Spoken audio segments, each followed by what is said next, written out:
Et demi par semaine. Alors en période d'examen, ici on a la possibilité de mettre des vacances ou des récupérations.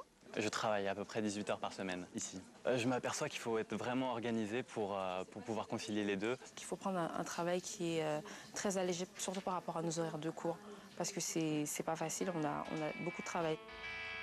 Le taux de réussite des étudiants qui occupent un job est inférieur de 40% à ceux qui sont inactifs. Alors quand on est obligé de travailler pour financer ses études, c'est important de trouver un job qui ne soit pas trop prenant. Donc si possible, moins de 15 heures hebdomadaires. Un job également qui s'exerce pas trop loin de son domicile ou de son lieu d'études. Ça, c'est déjà pas mal. Et alors si le job a un rapport avec le contenu des cours, alors là, c'est le pompon, quoi. Certaines entreprises jouent le jeu. Elles proposent aux étudiants des contrats totalement adaptés à leur rythme de vie. Ils peuvent ainsi organiser leur planning en fonction de leurs heures de cours, de leur temps de révision, de leurs examens.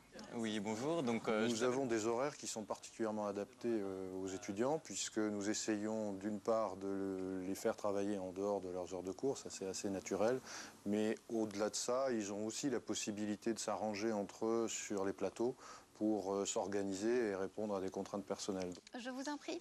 Bonne journée, Monsieur Durand. Il y a des entreprises qui ont signé avec des universités, notamment à Paris, une charte pour le respect du travail étudiant.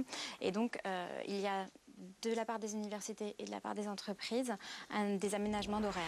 Depuis le mois de juillet dernier, le gouvernement a décidé de rendre non imposable le travail étudiant lorsque les sommes gagnées ne dépassent pas l'équivalent de 3 SMIC sur une année.